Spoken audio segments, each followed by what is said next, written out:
Hi, Naomi Kahn. It's a pleasure to have you on the show. I'm going to start with a question right off the bat. Did the Palestinian Authority stop paying terrorist families as they promised a few months ago? Absolutely not. Not only a few months ago, but over and over again. In English, they say one thing. They say to the Americans what the Americans need to hear in order to empower them. They say to the Europeans what the Europeans want to hear in order to keep the flow of funds coming. But in Arabic, what they say is exactly the opposite. We have in public forums, the prime minister of the Palestinian Authority very, very recently announcing that even if the Palestinian Authority has one penny left, that penny will go to the families of their quote unquote martyrs, which means terrorists who were killed in the act, or prisoners, which means terrorists who were tried and put in Israeli prisons for acts of terrorism. They've never stopped. They have always declared that this is a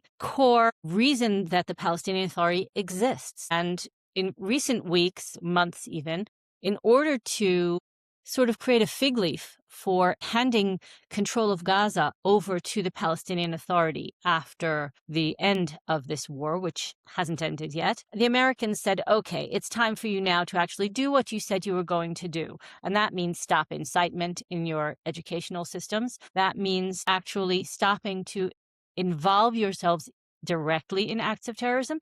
And it also means stopping to pay for terrorism. Pay terrorists and their families, either living or dead terrorists. And so the Palestinian Authority said, yes, this time we're really going to do what we promised to do 25 years ago and more. And so they closed down the ministry that was created for prisoner affairs, quote unquote, that was the conduit through which all of these pay for slay payments were made. But they didn't stop the payments. They simply shifted the conduit, and they created a new ministry and tried to present these payments as social welfare payments. But it is very, very clear that they're not social welfare payments, because it has nothing to do with the socioeconomic status of the families that receive these payments. It has to do with the number of years or that their family member was sentenced to prison, or the number of Jews that their family member managed to murder in acts of terror.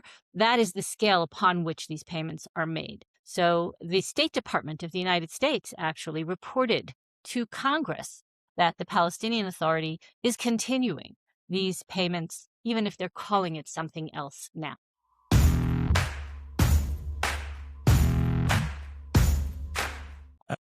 Can you elaborate on the fact that it's not social welfare? How do you know that? Would you mean that they also pay people who are very rich and Yes, don't need any of course. help? Of course. The payments have absolutely no socioeconomic indicator in order to establish what people are getting paid. So you can have a very, very wealthy family that receives very, very high payments because a member of that family murdered a lot of people or was sentenced to, for example, there are people who were sentenced to 10 and 11 life sentences in Israeli prisons for killing many, many Israeli citizens. So those families, no matter what their socioeconomic status, receives a commensurate payment. The longer your prison sentence or the more people you manage to maim or kill in the act of terrorism, the more money the Palestinian Authority uses to reward you and your family for that. And all of that money, I remind you, comes from European taxpayers. In Union, from European governments directly, from the United States. All of those things have absolutely nothing to do with social welfare.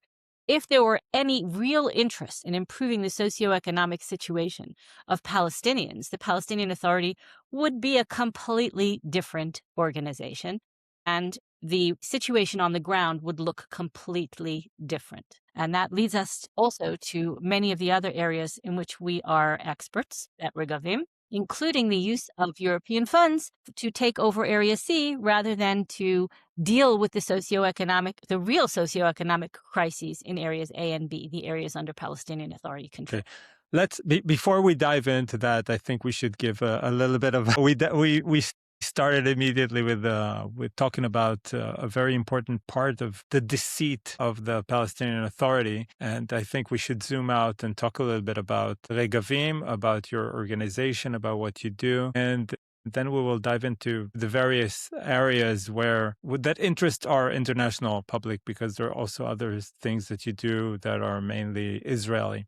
So let me give a little bit of intro and then correct me if I'm making any mistakes. So Regavim is an organization, an NGO that is basically, its mission is to protect the land of Israel, making sure that there is legality in occupying or settling in any area of the state of Israel. You have been researching and documenting violations by various groups that regard the illegal settlements in the lands of Israel and also in Judea and Samaria.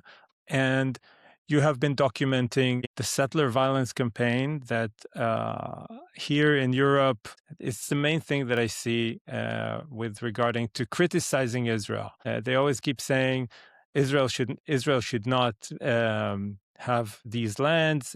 And look, they're occupying it, they're colonizing it, and they're doing it through violence.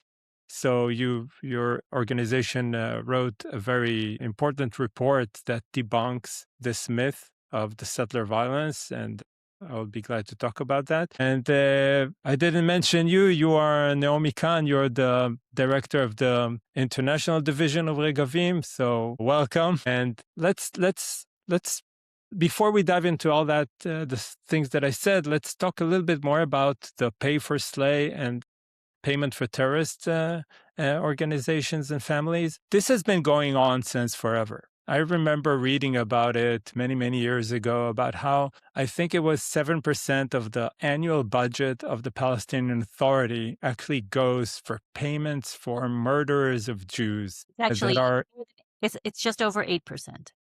8%, because there are more killers and more arrests and more prisoners and more. Keeps growing. Yeah. So more funds need to be allocated to paying them, of course. So can you elaborate a little bit about that program? I know that it's not just paying the families of Palestinians who killed or tried to kill Jews that are in Israeli prisons. It's also after they're released, there are other funds. Can you talk a little bit about it? Yes. So there are some very, very strange and insidious forms of encouraging terrorism that are part and parcel of the Palestinian Authority's entire framework.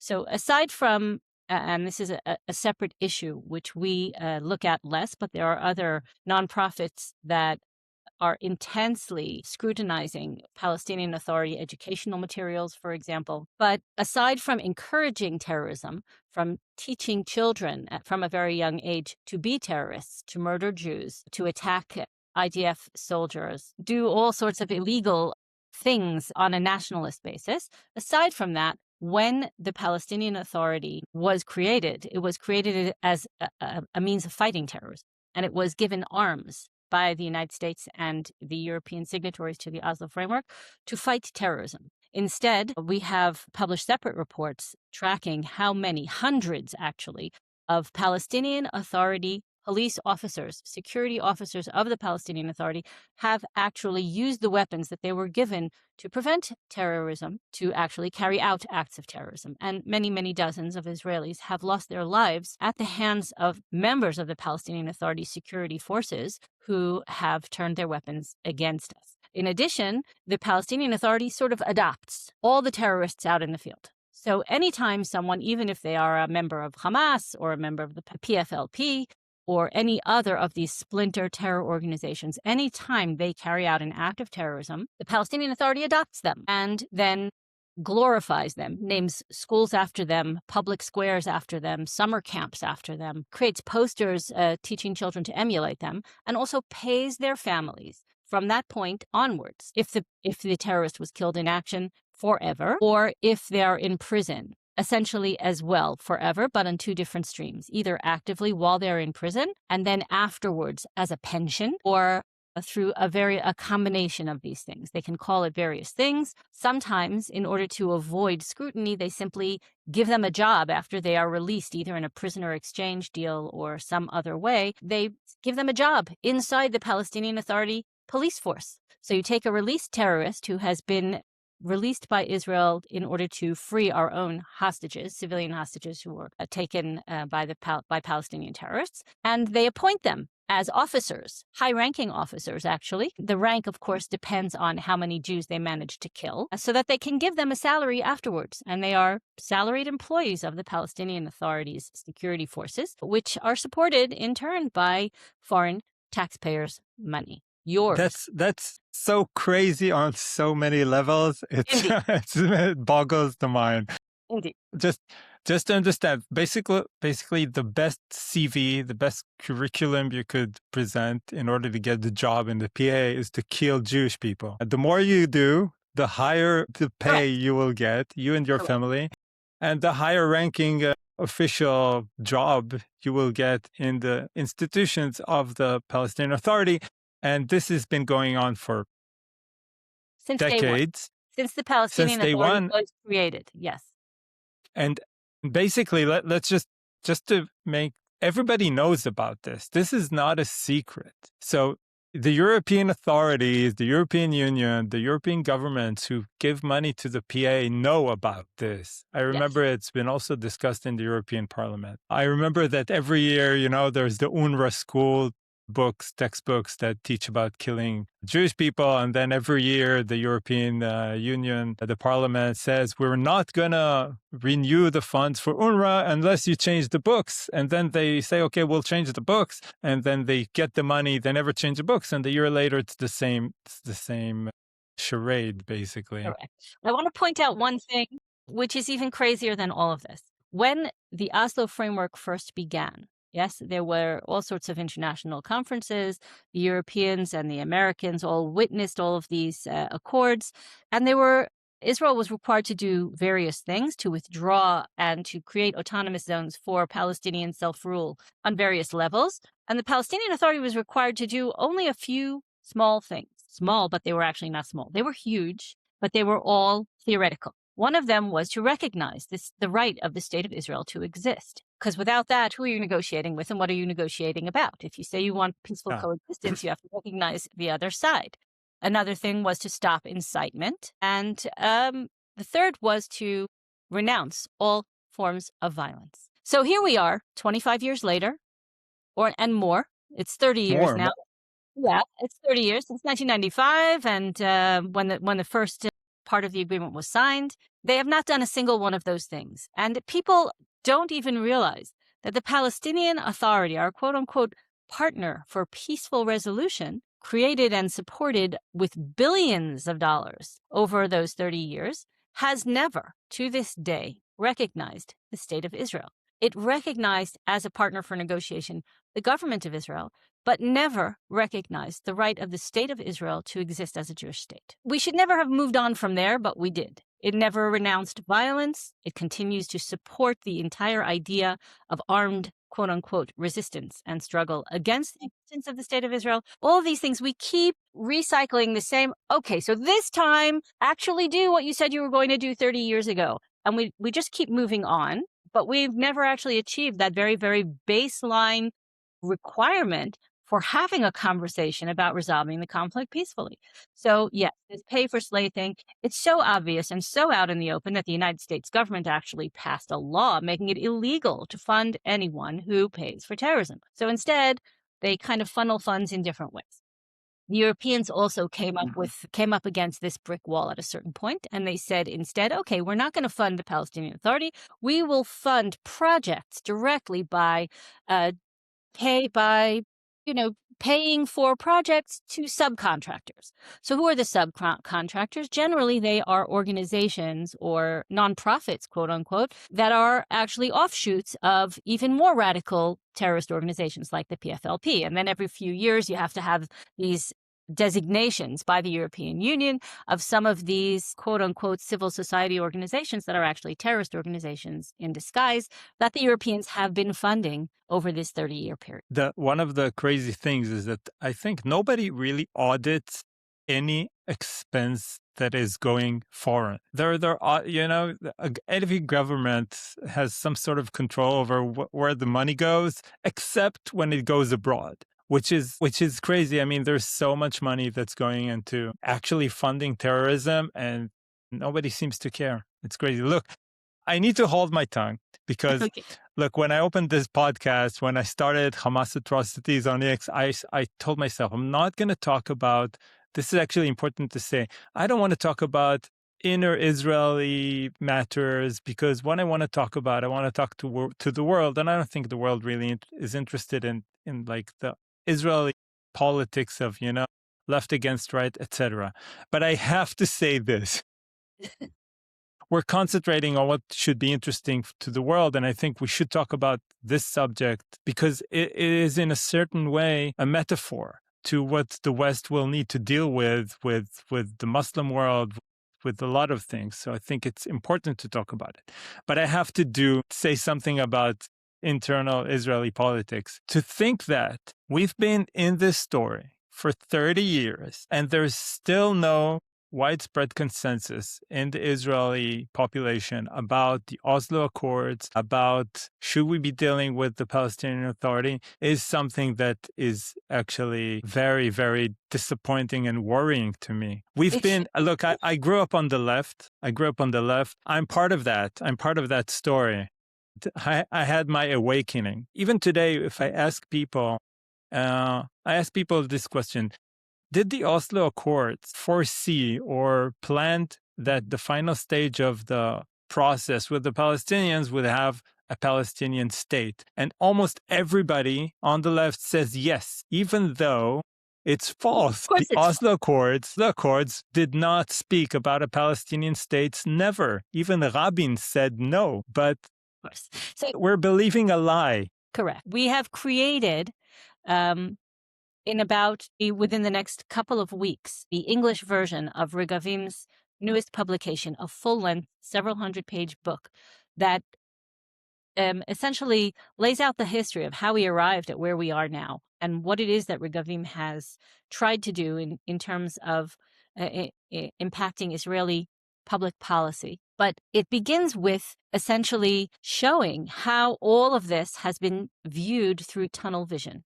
for all of these years. We created a paradigm. We said, yes, we have a partner on the other side of the table who is interested in the same things we are, and that is peaceful coexistence, human rights, a better life for ourselves and our children for generations. And anything that we saw that didn't fit into that conceptual paradigm that we created, we simply either dismissed or reinterpreted. And we've been doing it for many years. And that... which is everything, basically. Is everything. Every fact on the ground, every event, every news story, everything that impacts our lives tells us, screams at us that this conceptual paradigm we created is false. But we refuse to see it because the alternative would have required tremendous effort and tremendous rearranging of everything that we've clung to for 30 years.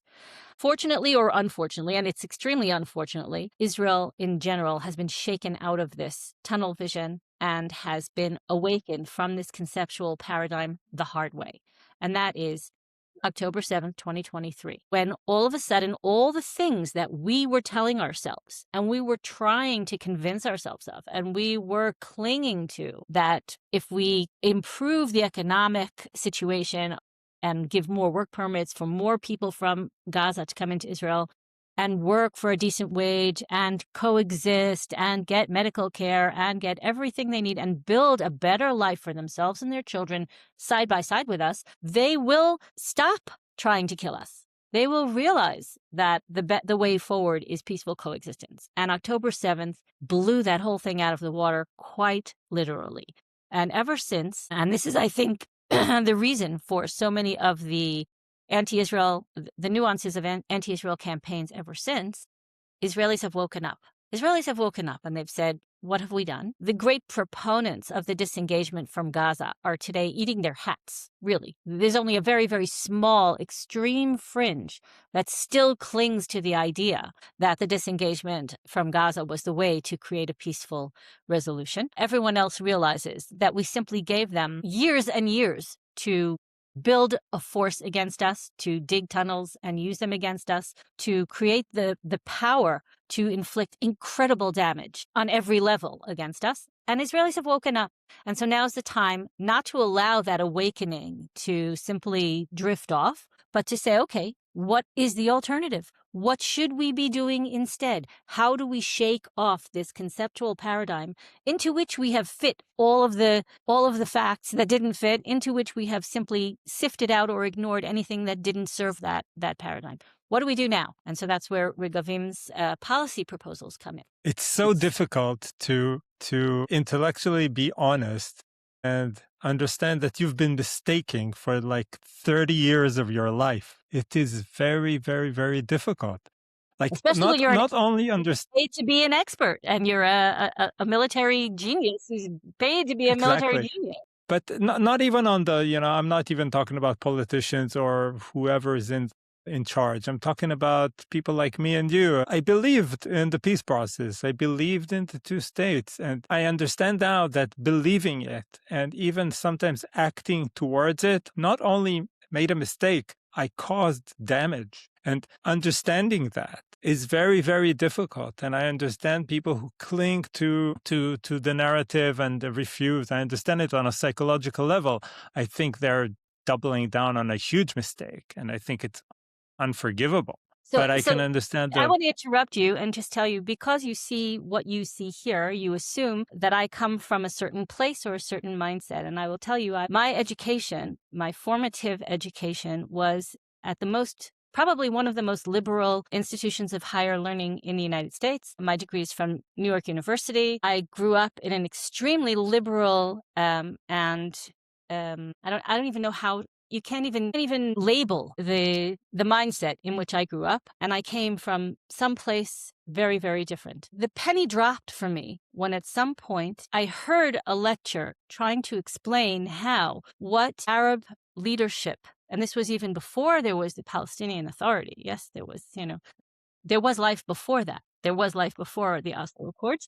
And it's the same ever since, but the very, very erudite lecturer was trying to explain that the statements made by Arab leadership didn't actually mean what they said. And I said, okay, if we don't believe that they say what they mean and that they mean what they say, then how do we go forward? If they say, yes, we want to eradicate all of the state of Israel and we want to kill all of the Jews, and we say, well, they don't really mean that. It's just how they get elected. Is that better? Is it better that they're saying something that they know is horrific? Or is it better to say, we're not ready yet for peaceful coexistence. We have to educate our population differently. We have to create a new kind of Arabism or a new kind of Islamic concept of living in the modern world and getting along with the Western world, and then maybe we'll be ready for peaceful coexistence? No, we were explaining away. We were explaining to ourselves that what we were hearing wasn't really what they meant. At a certain point, I think Western governments, Western thinkers, people, humans should say, yes, the people here are saying what they mean and meaning what they say. October 7th simply wasn't a surprise if you listen to what they were saying all along. October 7th was, yes, we have now arrived at the point where we can actually do what we say we were going to do and what we said we wanted to do. And it was a true expression. It was a true expression of what they want. We have to admit that. And people still try to tell themselves that's explain to themselves or justify in some sort of way that this is the exception and not the rule, et cetera, et cetera. Listen, this is a perfect segue to talk about, I think, one of the main things, which is the settler violence campaign against Israel.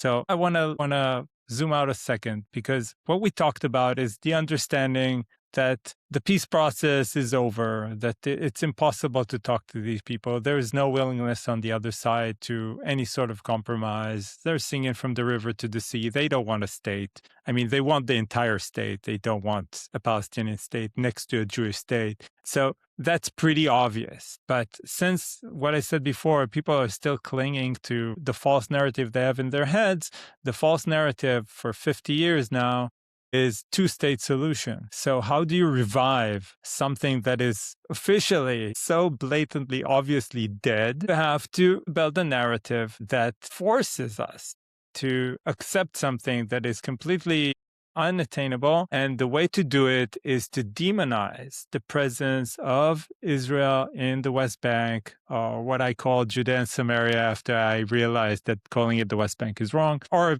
AKA also the occupied territories, whatever. So I think this is maybe the core issue that we need to talk about. And so how, just a few words about this, why I call it a campaign. And then we talk about Regavim's very important report that debunks the settler violence myth. So what's happening is this. Israel has conquered in 1967, in the Six-Day War, has conquered Judea and Samaria up to the Jordan River after the years and years of wars against us by all the enemies around us. And by conquering that, I remember as a person of the left, I remember as I grew up, I was born in 1972, and when I was a child, the left wing, the left side of the political arena always talked about that as the original sin, okay? The original sin of us, that we should not occupy other lands. And it took me many, many years to understand how false that narrative is. And now, since I live in Europe, this is the hardest part for me to explain to people when sometimes they're interested. Because they ask me, why do you have to be there? And it connects to the settler violence, because the idea, if you want to revive the two-state solution that has died, you have to have two areas for two states. Obviously, the area for the Palestinian state will be Judea and Samaria, obviously. And the rest would go to Israel. Let's not talk about the lines exactly, it doesn't matter. And so in order to recreate that solution, you need to demonize the presence of Israelis in Judea and Samaria. You have to build a narrative that says, this is the core issue of the conflict. It's territorial, it's land. And this is false on so many levels. If you really listen to the Arabs, you would understand that it's completely not about land, is totally a religious war.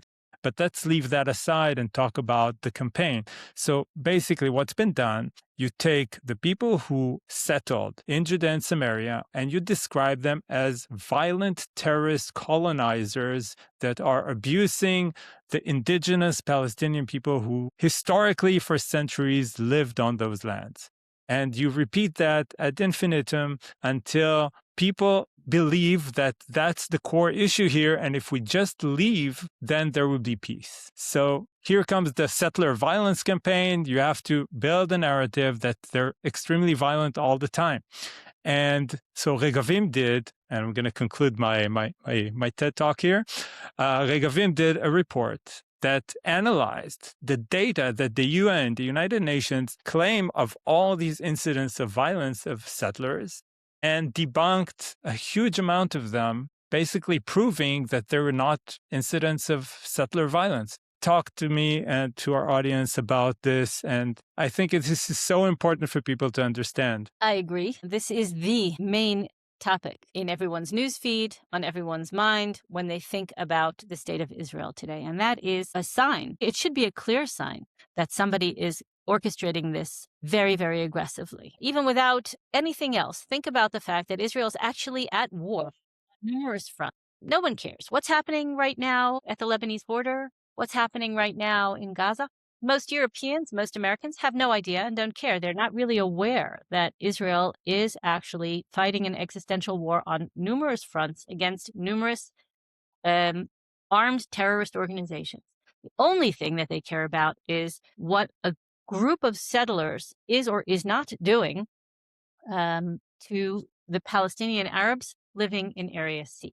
Now, before we get into that, I just want to point out two things to respond to your introduction. One thing is what you were taught about 1967 and the original sin. Sometimes I ask a very simple question for people who are both inside Israel and outside Israel.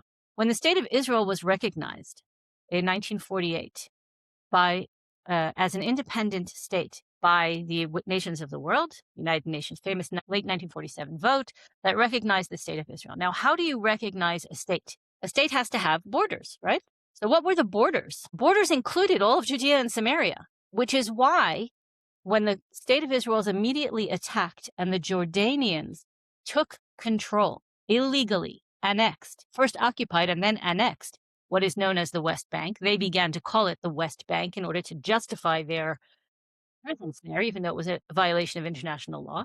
For 19 years, they held that territory. It wasn't years and years, it was 19 years. And not one single country, including members of the Arab League, recognized Jordan's sovereignty there. Why? Because it was a violation of international law. They had taken the sovereign territory of a different sovereign state. What state was that sovereign state?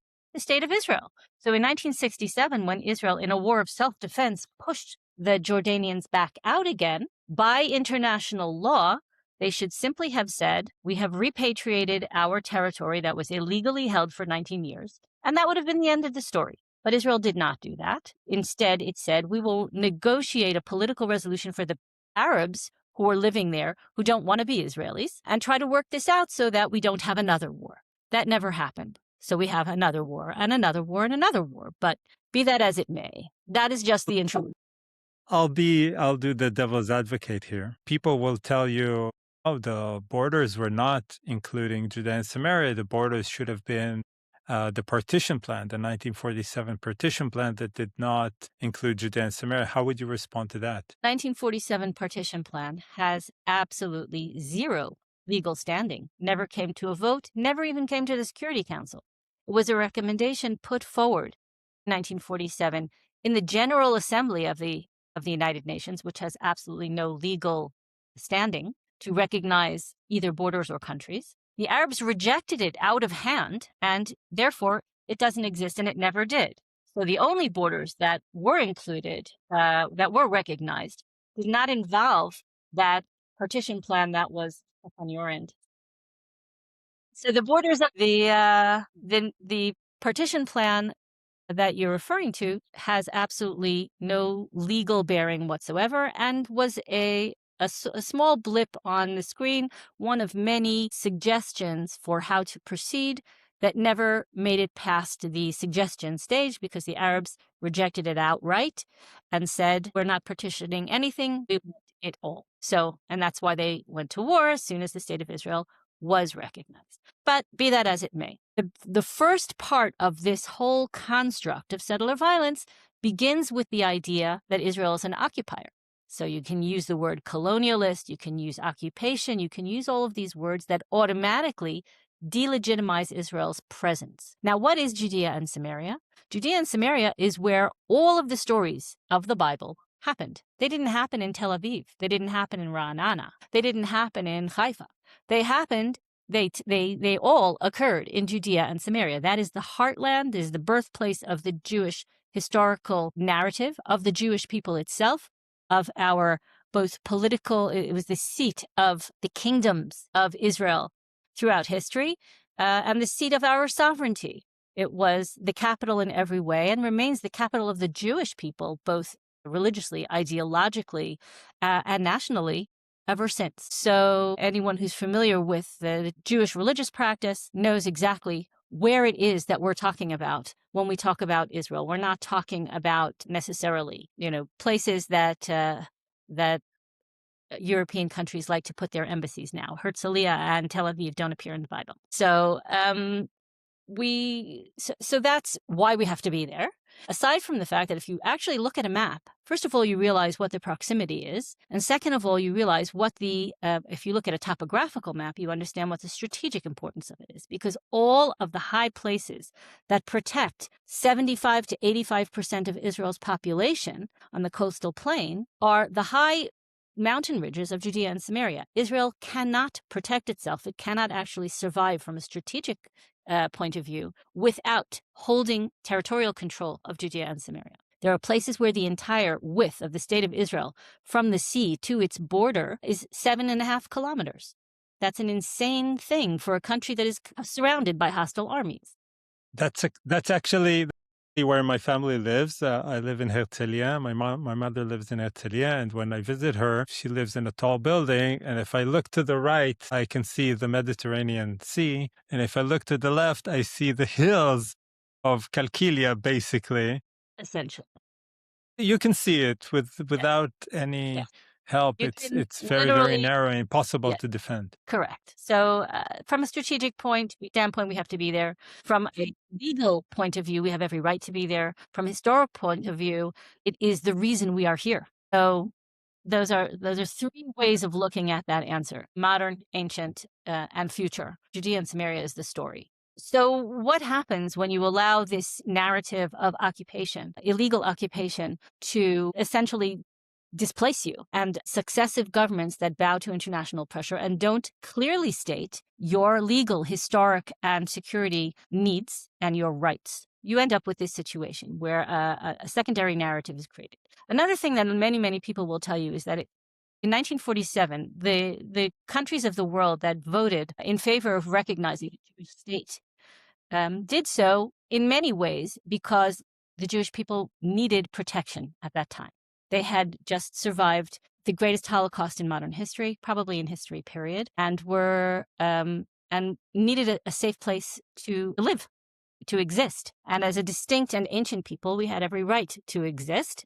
So simply the countries of the world recognized Israel's right to reconstitute a Jewish sovereign entity in its ancient homeland. So the Palestinians have studied carefully the playbook, and are doing the exact same thing, creating victimhood, creating this victimization, claiming that the Jews are now the perpetrators of this violence, gives them the ability to say, we need protection, and so we need a sovereign state. Now, this is absurd in many, many ways, because if you look at the data, which is exactly what we did, you realize that the magnitude of the violence which they are claiming that they suffer, even if you accept the data, the incredibly manipulated data that the United Nations publishes and the Palestinian Authority shares with other governments, even if you accept those incredibly outrageous claims, still the level of violence that is suffered by Palestinian Arabs in areas under Israeli jurisdiction is minuscule compared to the levels of violence that the Arabs perpetrate against Jews in those same areas. Minuscule. We're talking about tens of thousands of violent attacks, attempted murders, and murders of Jews in the same area, in which the best that they can come up with is people feel threatened and there's graffiti on the wall, and there were confrontations. Now, I'm not saying there is no violence in Judea and Samaria. I'm not saying that the communities of Judea and Samaria don't have a single violent person. And I'm not saying that there have not been Arabs who have been harmed by Jews. Unfortunately, I can't say that. But the state of Israel has invested millions and millions, incredible resources to stop that violence, to prevent that violence, to bring people who were involved in that violence to justice.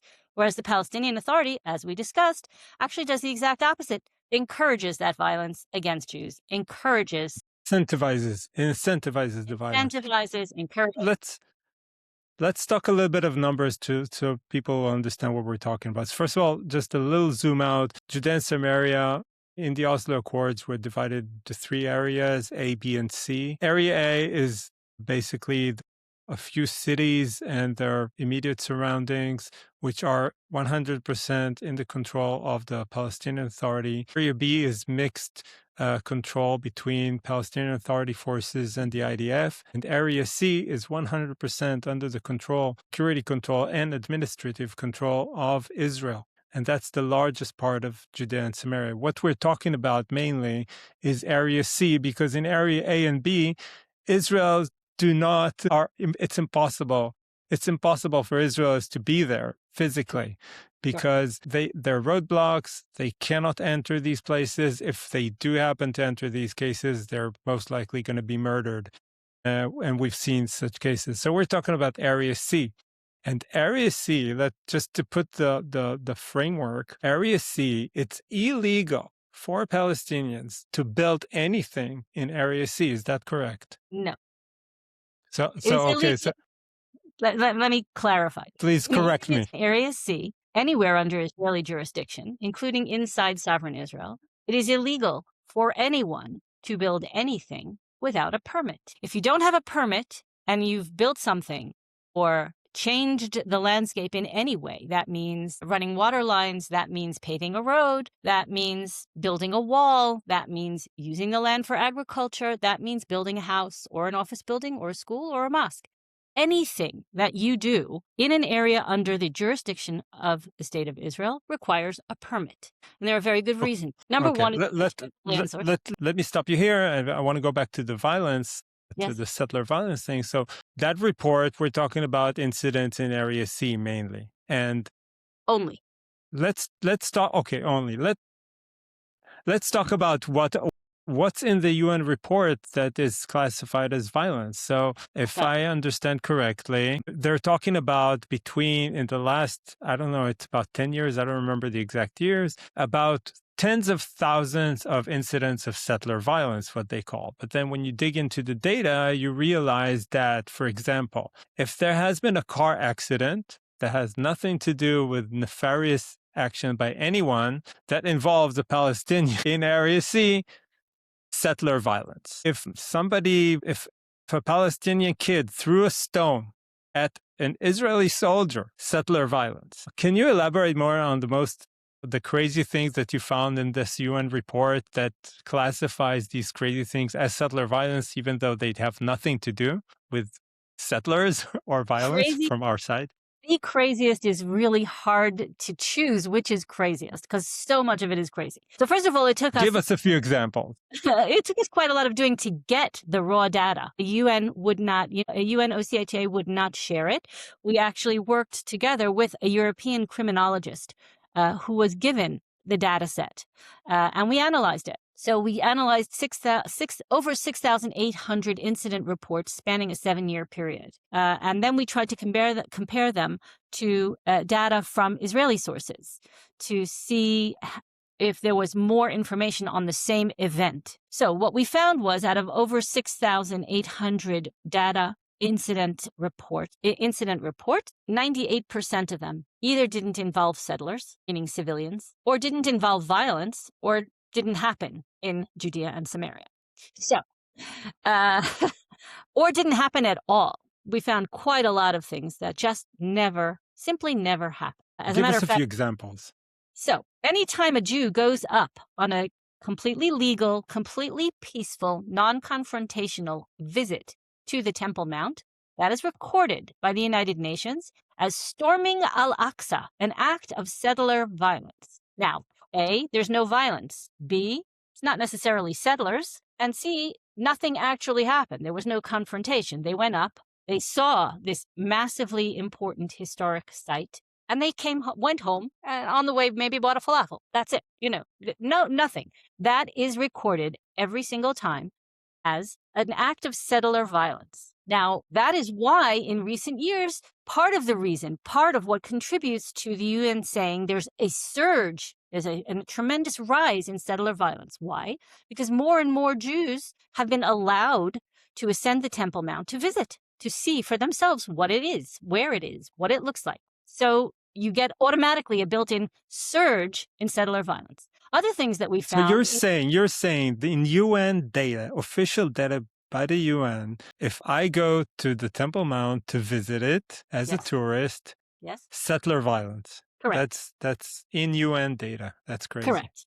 There's other things that are included there, such as a class trip to a historic site in Judea and Samaria, like the site of the tabernacle in Shiloh. That's considered settler violence. So 36th graders who were taken to see the remains of the ancient Jewish tabernacle in Shiloh are considered violent settlers. They may be from a school in Herzliya, but as soon as they step foot at an ancient site of Jewish historic and religious significance, they are now classified as violent settlers. No violence, no confrontation, not necessarily any settlers. They're still in the UN data. That's crazy too. Again, like you said, car accidents. Here's an even crazier one. When the state of Israel decides to improve roads in Area C, roads that are used by both Jews and Arabs alike, roads that prevent traffic accidents, roads that make access for everyone more normal, that is considered an act of trespass and dispossession by the United Nations and is considered settler violence. Now, this is an official, permitted Israeli government road improvement project doesn't matter. And the road improvement project is on Israeli state land, not on someone's private property, not on anyone's Arab village.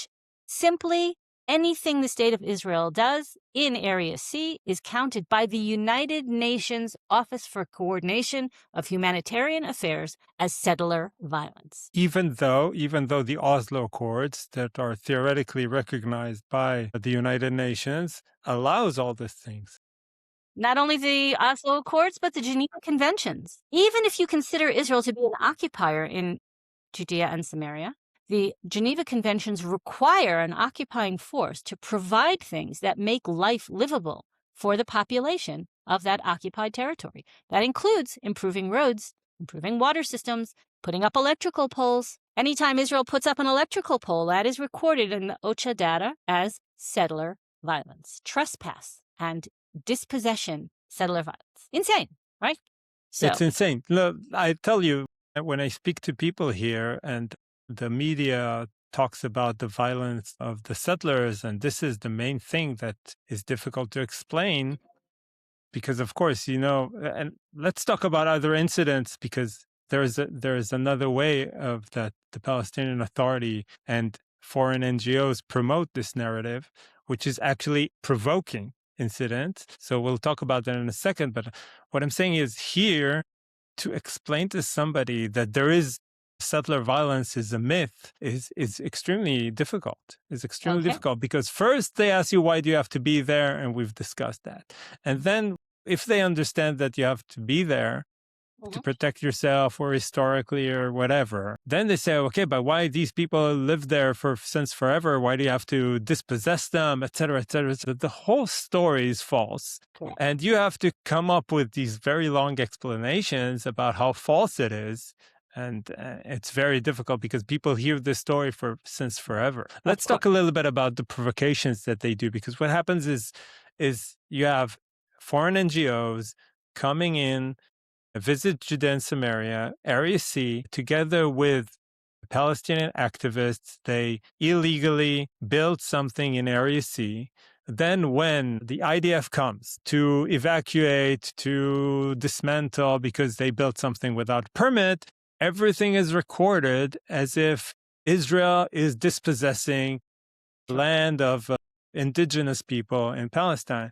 And it's not just the IDF, it's also the settlers themselves that maybe have a flock of sheep. They work the land. The Palestinians come in, provoke an incident, a violent incident. They have their NGO foreign Westerners filming everything, and they provoke the settlers to violently react. If a settler violently reacts, the thing goes viral around the world. See how these people came to our land to violently try to eradicate us, et cetera, et cetera. So also this is recorded by your reports, right? Correct. So this is essentially how we got involved in the whole issue of settler violence to begin with. As you quite rightly said at the very beginning of this conversation, Regavim is dedicated to preserving Israel's land resources. So the settler violence thing is kind of tangential.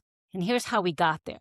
I began to notice years ago, before at least five years ago, a preponderance of reports of settler violence coming from a very specific area. And it began to raise red flags for me, because this very specific area had been in the news quite a lot before that. The area is called Masafar Yatta.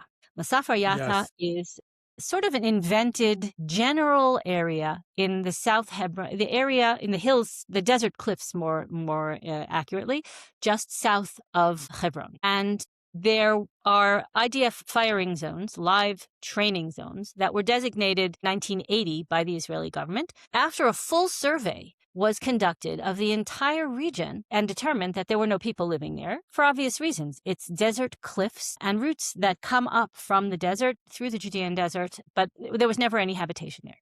Nothing. After the Israeli government signed peace treaty with the Egyptians and gave back almost all the areas in the Sinai that were used to train IDF forces, they needed training areas. So they looked around and said, okay, what wasteland do we have that is not usable for anything else that we can use to train our forces? And they identified a string of wasteland areas, carried out a full survey and documentation of the area, checked back land ownership records going back all the way to the Ottoman Empire, found that no one had ever lived there, no one ever owned anything there privately, almost without exception, and established these closed military zones. The Arabs, of course, began building immediately in these zones and essentially set up what they called villages, which are essentially illegal outposts funded by the European Union. And I will note that the European Union does not build homes or anything else physically and get involved in construction anywhere else in the world other than in Area C.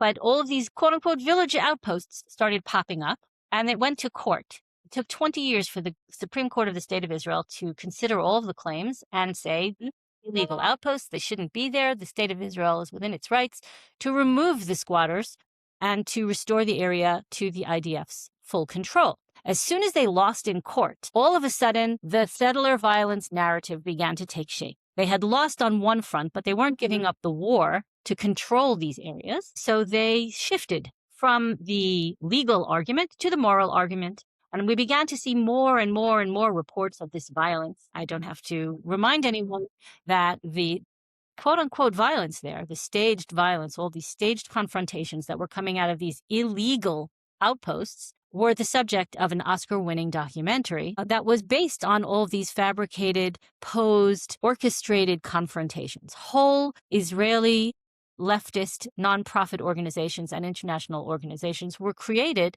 to stage and document confrontations with the IDF mostly and with Israeli civilians in this area.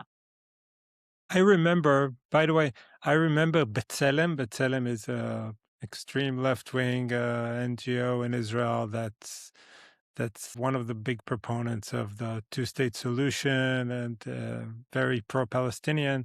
And I remember them reporting about there's an image of an Israeli tank somewhere, a small girl, and then in the background you see a few tents.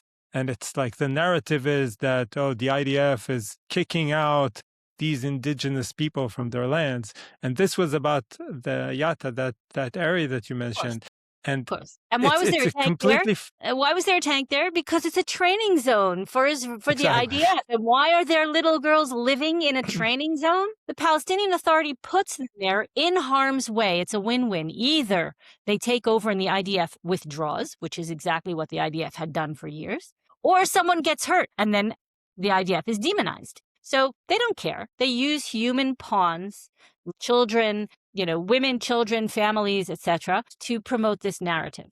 And this was proven in court clearly. And when they lost on the legal front, they shifted to this settler violence narrative. Now, it's interesting that you mentioned B'Tselem, because the organizations that are most active in this settler violence narrative are actually paid by the European Union to create this narrative. They document, they stage, they initiate and document confrontations. They provide that documentation to the United Nations, to the European Union, The European Union and the United Nations have reports, and it's a circle, right? So the people who are funding, it started with Breaking the Silence and B'Tselem that received money to go and create the settler violence narrative, and they did. And what they created with this funding is used by those same funders as the proof that there is this phenomenon. It's a very, very tight circle that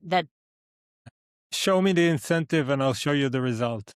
Exactly. You tell me what you want me to prove, and I'll do whatever it needs to be done to prove it. And the interesting thing is that Breaking the Silence was paid by the European Union even after it had been proven that Breaking the Silence had fabricated other kinds of evidence of IDF violence against Arabs, and the European Union was forced to break ties with Breaking the Silence. They left it quiet for about a year or two and then began funding them again, and they still fund them. The vast majority of funds for Breaking the Silence, Peace Now, B'Tselem, all come from European funders. So this narrative began to really take off when the legal attack against Israeli legitimacy in Judea and Samaria, its sting. So they had to find a new point of attack, and it became this moral claim. And now you'll see, and it was predicted, we predicted several years ago, and you'll see it now in the news, that the same tactic of when the legal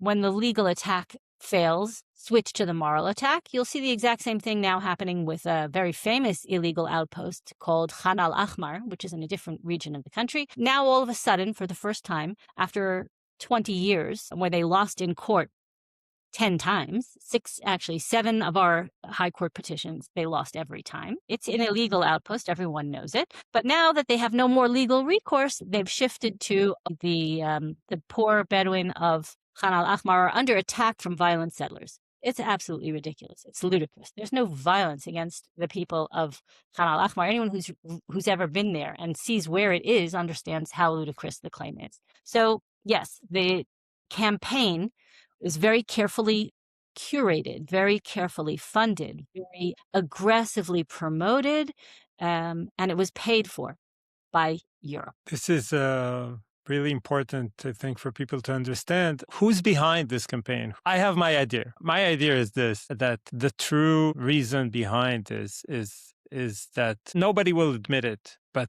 the destruction of the state of Israel in its entirety is the goal behind this, not a two-state solution. Nobody believes that. Even in Europe, I don't think people who propose this thing believe it. What they really want is to destroy Israel. This is why they've always supported also the so-called right of return, this invention that Palestinian refugees keep their refugee status forever and pass it to their offsprings for fourth generations. All that stuff that's so ridiculously different with Palestinians if you compare them to any other conflict in the world. It's all part of that. Do Europeans ever Sorry? ask? Did you ever ask yourself why they are why the attempt to erase the state of Israel is so popular in places like the United States, or, and the popularity is rising? Why is it so popular in Europe? And why is it a leftist cause now? Why? I'll tell you. We could talk. I'll tell you what I think. I think the state of Israel represents everything that postmodern, woke leftists detest. Israel, aside from everything else, and despite the incredible challenges that we face, Israelis are family-oriented. They are people of faith. They are cohesive in terms of national and historic identity. These are all things. They are successful. And they are successful. And they identify with a religion. All of these things go against liberal, Western, postmodernism in ways that are fundamental. The existence of a state, of a nation state, based on a historic, religious, and national identity is anathema to modern, liberal, Western thought. So you have this combination of leftists in the West and Islam pretty much everywhere else, very, very natural enemies that have come together in their attempt to erase the Jewish state. And that's the perfect storm. And I think their end goal is to destroy the West in its entirety. It's not just Israel. We're the canary in the coal mine. We're the source of the values that they're trying to erase. This is where it started. Where did Judeo-Christian values come from, upon which the West is founded? They came from here. They came from Judea. They came from Judea and Samaria and Israel in general and the Jewish people, and they can't bear it. So, yeah. So we're it. We're not just the canary in the coal mine. We're not just the symptom. We are the epicenter of everything. And Judea and Samaria is ground zero. Naomi, it was a pleasure to talk to you. We've been talking for more than an hour. There's so much more to talk about. I'm just gonna. I have to conclude this. I don't want to conclude without saying that what we see here with the Palestinian Authority, between the Palestinian Authority and Israel, I think it's so important for people in the West to understand, because the deceit, if I need to choose one word about the nature of this relationship, it's deceit. Nothing that comes from the Palestinian Authority, nothing that comes from the organizations, international organizations, NGO, nothing is true. If you look at the data, if you look at the reality on the ground, it's amazing. Almost everything that you've been told, almost everything that we are told here in the West is false. And the more you look into it, like I'm talking in Europe, they're talking about immigration and the rise of Islam and all that. And then I see here the same patterns of falsehoods that are being told to people. And then you get the anti-Semitism and then the victim blaming. I was here in Milano. There was the Jewish Brigade wasn't allowed to march in Liberation Day a few days ago. You look at all the terrorist attacks in the UK, and then you look at, I don't know, members of parliament condemning it, even though 2 weeks before that they were clapping, somebody was shouting intifada, intifada. Everything is false. It's so difficult. It's so difficult to stand against this flood of lies and speak the truth. And I think it's really, really important what you're doing. I want to thank you so much for your time and for your work. And is there anything you want to? Who wants to actually see the breakdown of the data, we deal in data.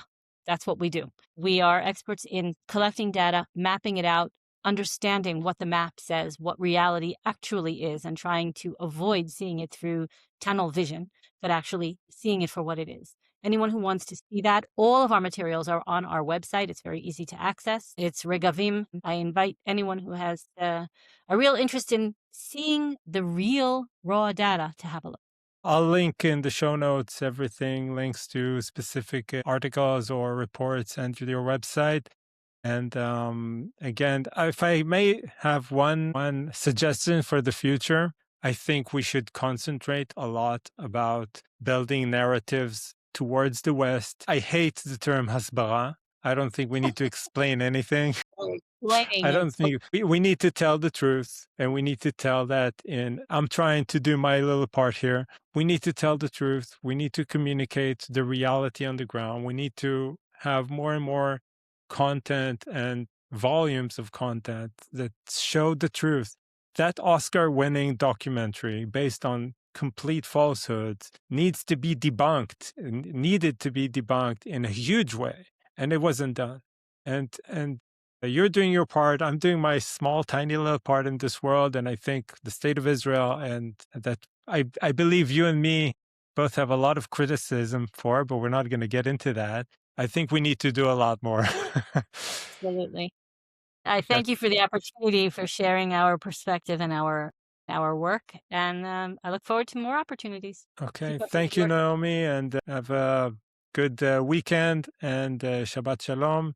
And we'll talk soon. Indeed. Bye-bye.